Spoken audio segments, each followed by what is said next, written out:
Okay, Dan, so we're here with the new High Toe 4 wedge. I know you're a fan of High Toe 4 and you've played this wedge for a number of years. What are your, what do you like about this wedge?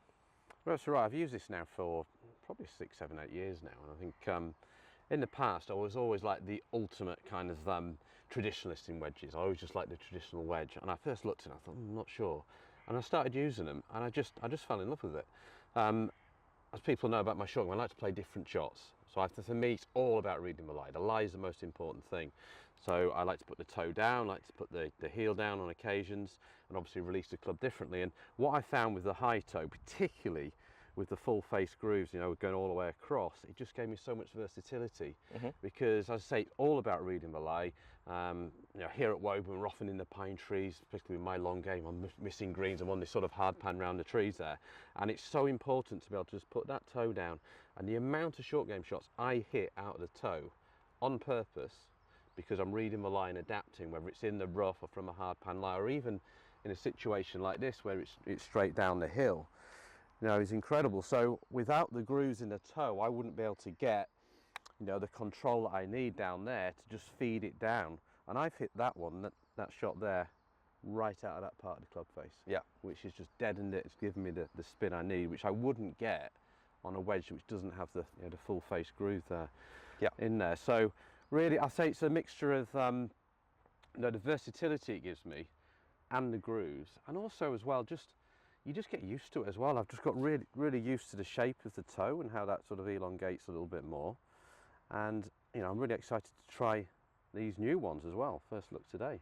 Fantastic. And how about for golfers that you coach as well, in terms of that confidence inspiring shape? Do you think that brings a benefit to those as well? Yeah, totally. And I see that in the short game schools around here. I always have the wedges out, and I think it's so important as well. I think so many amateur golfers, they don't really totally respect how important it is to get fitted correctly for wedges and have the right tools in the bag. Yeah. Because the shots I'm coaching players to play, understanding how you release it differently and reading the lie and adapting, you have to have the right clubs in the bag, you have to have the right tools.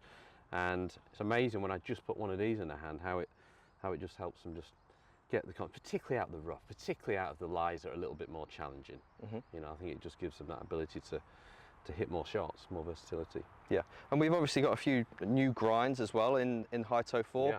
Gone a little bit different to what we've had in the past. We've got 3 grinds at the moment that we're offering. A standard grind, which is very much aimed at everybody. We offer that in lots of lofts, and then some more specialist grinds, ATV and ATC grind, which we'll touch on a little bit later. But really, how does bounce affect those golfers that you're coaching as well, and how can that make an influence to their short game?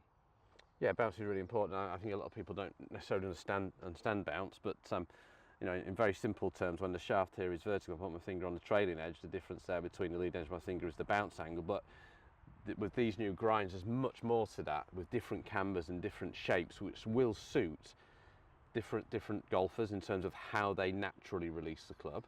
Although I'm hoping that people who I coach and maybe have read the book and seen my videos would have the versatility to be able to change the release. But some golfers don't have that. Some golfers just want to play their way, and there are clubs and grinds out there which are going to help them get more forgiveness, which is key. But also as well, you've got to look at and understand the turf conditions you typically play out of. If you're playing from a typically quite soft golf course, or perhaps a firm golf course like a links course, you have to make sure you're using the right grinds and right bounces for the conditions you're in. So I think it's important to understand that there isn't really one that's necessarily absolutely right and wrong for everyone. You have to make sure you get custom fit and make sure you get the right grind. And I'm really keen that you match the tools to the technique and the golf course you typically play on. Fantastic.